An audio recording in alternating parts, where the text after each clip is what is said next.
To order, brethren! To order, brethren, to receive the most worshipful and grand master.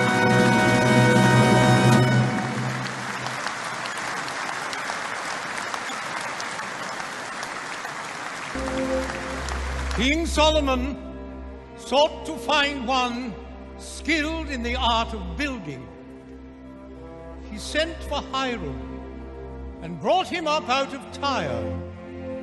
And so the architect drew designs for the construction of a building. Never more splendid an edifice was fashioned than the temple Hiram wrought for the Lord. This skill to give effect to vision became operative masonry. Over time, thinking men became drawn to the idea of applying these tools to their morals, that they should lead better lives, following the will of the great architect. Speculative masonry was born. Great men and great ideas found fertile land, and their beliefs spread across the world. They used tools to measure their actions by the rule of rectitude. They squared their conduct by the principles of morality. They compassed their thoughts by propriety. And thus men built temples within their hearts. These edifices, models, and ideals are as relevant today as they were in ancient times. Let us resolve to keep them so. Medieval stonemasons met in lodges, where they drew moral lessons from the tools of their craft. Their legends recall that the art of masonry was first taught by Euclid, and that in England, 100 years before the time of William the Conqueror, a great assembly of masons met at York under Prince Edwin, where they drew up a historic code for the guidance of the craft. In truth, no one knows precisely how philosophical or speculative Freemasonry grew out of the stonemasons' ancient guilds. But by the time of William Shakespeare, gentlemen, and not just working stonemasons, were meeting regularly in masons' lodges to practice the craft.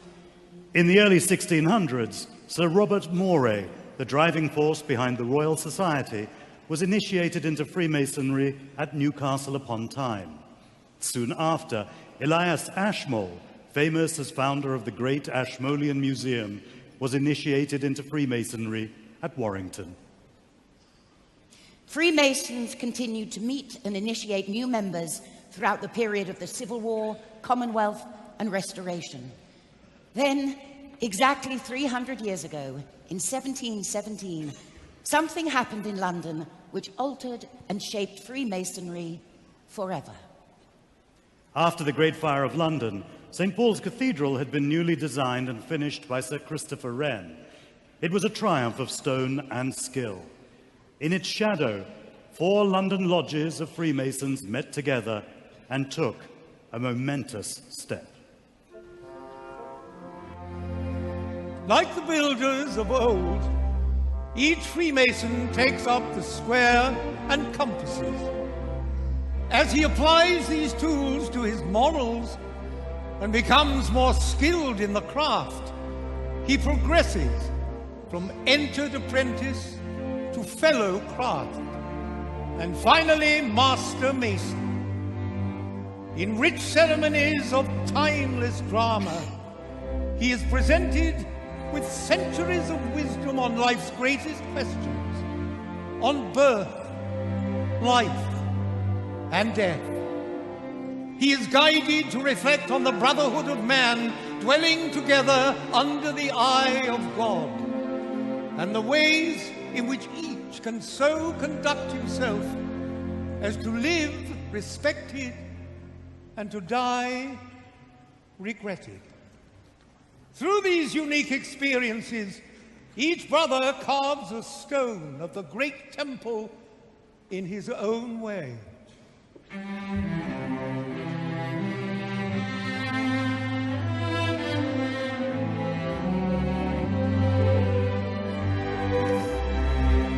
I hold It's self-evident, Brother Franklin. All men are created equal. Indeed, Brother Washington. All Freemasons meet as equals, and we have an opportunity to create a nation in the very essence of Masonic morality. With freedom and tolerance of all religions and moralities that no government can oppress. You know, I think it would be a great idea if we wore our Masonic regalia when we're putting in place the foundation stone for the Capitol building. Freedom of speech, too, and the press, the right to peaceful assembly, and... Did you say regalia? Yes. Well, it would be wonderfully symbolic, don't you think? You'll be wanting to put the all-seeing eye on our banknotes next. You think I'm taking it a bit far? Please don't ask me questions like that, Brother Franklin. You know I cannot tell a lie.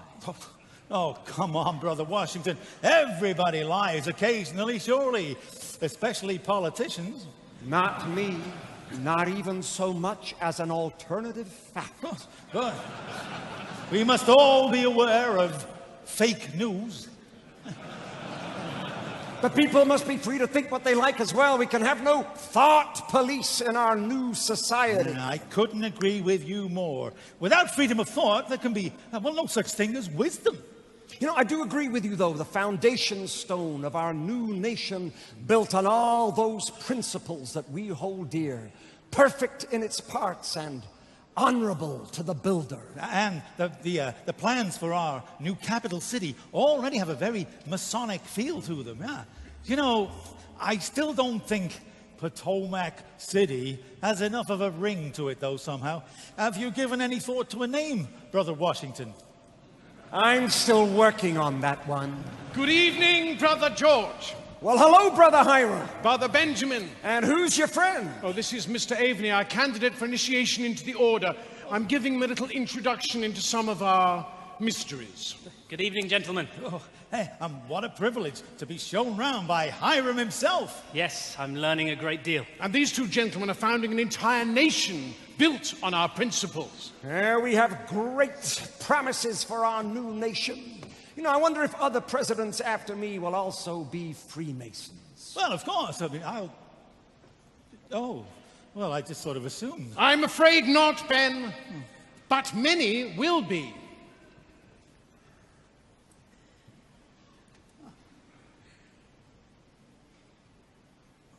And Freemasonry will become embedded in the American culture. And the eye will appear on the banknotes. Oh, God. As will your face. Oh, God. And in years to come, these principles will be honored with a gift from your French brethren. A gift that will be a welcoming beacon to the poor and oppressed when they journey to your great land. Brother Bartholdi. I've always liked the French. What's that? This is the statue we are giving you. It's a bit small, isn't it? Oh, this is a maquette. The real thing is bigger. Much, much bigger. I call her Liberty Enlightening the World. Catchy. I like her. I love her. Liberty's what we're all about. And life. And life. Life and liberty's what we're all about. And the pursuit of happiness. Well, of course, the pursuit of happiness. The pursuit of happiness goes without saying. Life, liberty, and the pursuit of happiness. Forgive me for being naive, but if the people spend all their time pursuing happiness, how on earth can they expect to build a successful nation? Well, how about life, liberty, labor, and the pursuit of happiness? Labor is just as important as refreshment. It's the rule of three, Brother Benjamin. Believe me, life, liberty, and the pursuit of happiness will play much better. Faith, hope, and charity. Beauty, truth, strength. I'm afraid he's right, but as a nation, you will labor hard. You will labor very hard indeed, and you will play hard. America will produce a great many great Americans from many different walks of life and many different fields, and many will be Masons. Sportsmen, actors, writers, soldiers, filmmakers, businessmen, inventors, astronauts. What on earth is an astronaut? No, they're not. I don't follow. Well, they're not on Earth, they're in space. In fact, Brother Buzz Aldrin was the second man to walk upon the surface of the moon. That's the best thing I've heard this evening. What, that a Mason walked on the moon? Nope, that he was the second man to walk on the moon. See, I told you, people don't always remember who the first person was to do something. Man on the moon. Amazing. But don't forget the musicians. Do not forget the musicians. How could we forget music? With its strong bonds of camaraderie, Freemasonry naturally traveled the long, dusty roads of Great Britain's influence, west to the United States and Canada, south to Africa, and east to India and the Far East. Across the globe, English-speaking lodges became a feature of 18th and 19th century life. Many larger cities had their own lodges, where the nationalities mixed freely. The British Army had travelling lodges that moved with regiments. Many people discovered Freemasonry far from Britain. Nobel Prize-winning author, Brother Rudyard Kipling, finding himself in Lahore as a young newspaperman, was made a Freemason in the Lodge of Hope and Perseverance, 782 English Constitution. Here, he met with Freemasons who were Muslims, Hindus, Sikhs, members of the Arya and Brahmo Samaj, and a Jewish tiler who was a priest and butcher to his little community in the city. As the globe embraced Freemasonry, enlightenment came, not just to the initiate, but to the world. I can tell you that there are many others who feel that they are the most important elements of Freemasonry. Important, perhaps. And I have a little list. As someday it may happen that a victim must be found, I've got a little list. I've got a little list of Masonic bores and irritants who always hang around and who never would be missed. They never would be missed. There's the treasurer whose attitude is constantly irate. The secretary whose summonses are always sent out late. The seeker of promotion who's a sycophantic brat. All persons who in shaking hands shake hands with you well, like that. And the masters who on reading all their rituals insist, they none of them be missed. They none of them be missed. Who has no grasp of masonry and what it signifies, he never would be missed. He never would be missed. Then the brethren with far too many jewels on their breast, or those who do not care about the poor or the distressed, and the arrogant initiate who thinks he knows it all because he did a guided tour around Freemasons' Hall. And that irritating brother, the word perfect ritualist, I don't think he'd be missed. I'm sure he'd not be missed. He's got them on the list. He's got them on the list. And they none of them be missed. They none of them be missed. Anybody feeling left out? Don't worry, there's another verse. There's the visiting grand officer and other senior ranks, the aspiring humorist, I've got him on the list, whose speeches last for hours when he could have just said, thanks. They'd none of them be missed. They'd none of them be missed. There's the ones who sidle up to you when you are at the bar, but never buy a drink themselves or offer a cigar. All self-important, pompous types who think they're far too grand, and brethren who drink so much that they can barely stand. But it really doesn't matter whom you put upon the list, for they none of them be missed. Freemasonry asks its members to unite in being happy and communicating happiness. It values humor highly, and meetings and dinners generate much laughter. In its earliest days, Freemasonry thrived as a haven away from endless political violence and war. Ever since, it has always sought to foster peace and unity. But when the terrible blight of war has ripped societies apart, Freemasons have served their countries and communities with distinction, while continuing to draw hope and inspiration from the craft. Around the world, Freemasons have always been encouraged to think of the needs of their fellow creatures. In World War I, Freemasons were honored with over 100 of the 628 Victoria Crosses awarded for valor, and similar sacrifices and gallantry have been displayed by Freemasons down the ages and across the globe. Masons have also seen beyond the flags and uniforms of nations to the individual human tragedies of war, and sought to keep alive the spirit of universal brotherhood.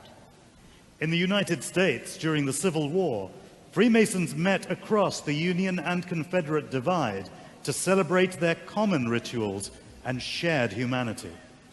In World War I, after the numbing slaughter at Ypres, a Canadian prisoner of war and a German guard struck up a Masonic friendship that sustained them both. And today, Freemasonry remains an active part of military life in many countries. The darkness you saw and endured may continue. Those who know no better will continue to fight, and innocence will continue to suffer. You have found solace and refuge. In your wisdom, you've chosen a better path. I only wish I could do more to aid those in need of light. You can and you will. Resolving the conflict in one's own mind is the first step. Everything else will follow. Am I worthy enough to teach others? Brother Goethe said that magic is believing in yourself. If you can do that, you can make anything happen. All you have to do is believe. We cannot deny our bloody history, but we can unite and create peace. Brother Mozart wrote a piece of music which best illustrates this complex thing. In perhaps his most Masonic of all his operas, The Magic Flute, all you have to do is listen.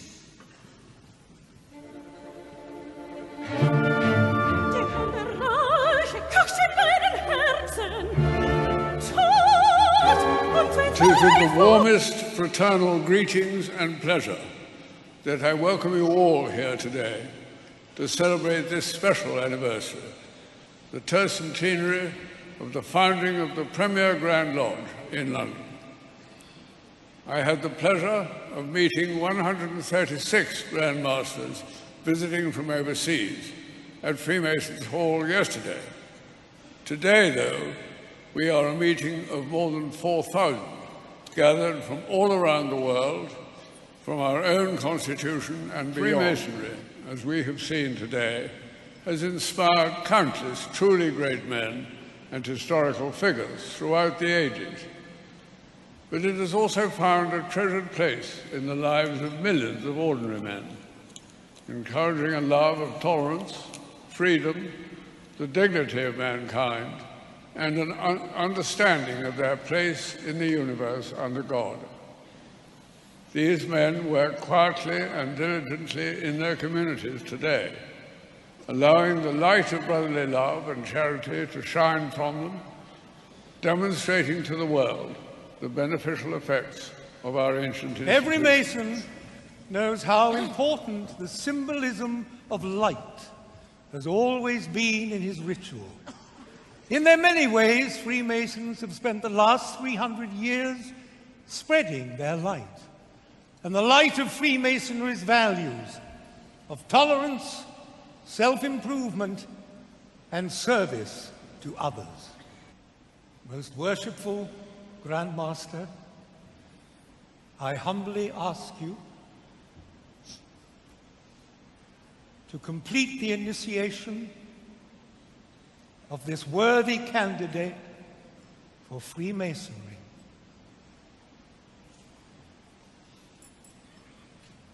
Having been kept for a considerable time in a state of darkness, what in your present situation is the predominant wish of your heart? Light. Let that blessing be restored to the candidate.